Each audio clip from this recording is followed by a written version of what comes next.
বাংলাদেশ জাতীয়তাবাদী দল বিএনপির ১৫ নং লাহারকান্দি ইউনিয়নের ৪, ৫ ও ৯ নং ওয়ার্ডের সদস্য ফরম বিতরণের কার্যক্রম শুভ উদ্বোধন করা হয়েছে। বুধবার ১৩ এপ্রিল বিকেল ৩টায় ইউনিয়ন বিএনপির আয়োজনে সদর উপজেলার পশ্চিম সৈয়দপুর প্রাথমিক বিদ্যালয়ে অনুষ্ঠানের প্রধান অতিথি হিসেবে উপস্থিত থেকে সদস্য ফরম বিতরণের কার্যক্রম শুভ উদ্বোধন করেন সদর উপজেলা বিএনপির আহ্বায়ক মাইনুদ্দিন চৌধুরী রিয়াজ।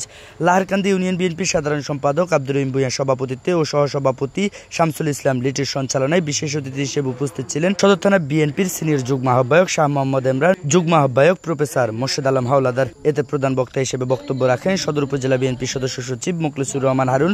বিশেষ বক্তা হিসেবে বক্তব্য রাখেন যুগ্ম আহ্বায়ক কাজী মোফাজ্জল হোসেন রনি, জিয়াউল হক বিপ্লব, মনিরুল ইসলাম খোকন। এ সময় আরও উপস্থিত ছিলেন সদর থানা বিএনপির সদস্যবৃন্দ ও ইউনিয়ন বিএনপি সহযোগী অঙ্গ সংগঠনের বিপুল সংখ্যক নেতাকর্মী। এ সময় অনুষ্ঠানে বক্তারা বলেন, দুঃসময় নির্যাতিত ও দলীয় সকল প্রোগ্রামে অংশগ্রহণকারী সকল বিএনপির নেতাকর্মীদের মূল্যায়ন করে গণতান্ত্রিক প্রক্রিয়ায় নেতৃত্ব সৃষ্টি করার আহ্বান জানান এবং অন্তর্বর্তীকালীন সরকারের প্রতি যৌক্তিক সময়ে দ্রুত নির্বাচন দিয়ে গণতান্ত্রিক সরকার গঠনের দাবি জানানো হয়। 16 বছর তারা ক্ষমতায় ছিল।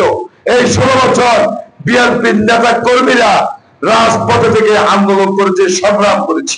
বিএনপি নেতা কর্মীরা জেলে গিয়েছে, তারা জেল, জুলুম, নির্যাতন, তাদের বাড়িঘর দখল করা হয়েছে, পুকুরের মাছ দখল করে নিয়ে গিয়েছে, গাছ কেটে নিয়ে গিয়েছে, বিভিন্ন রকম অত্যাচার নির্যাতন করা হয়েছে। জিয়া পরিবারকে নিঃশেষ করে দেওয়ার জন্য, ধ্বংস করে দেওয়ার জন্য অনেক রকম চক্রান্ত করেছে।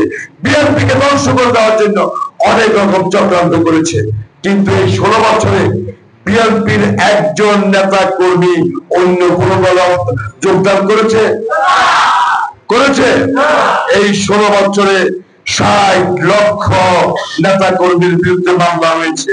বিএনপির 60 লক্ষ নেতা কর্মীর বিরুদ্ধে মামলা হয়েছে। কয়েক লক্ষ লোক জেল খেটেছে, গুম হয়েছে, হত্যা হয়েছে, খুন হয়েছে, পা হারিয়েছে, চোখ হারিয়েছে, আজকে বন্ধুত্ব জীবন যাপন করছে। কিন্তু তারপরেও তো কেউ আওয়ামী লীগে যোগদান করে নাই।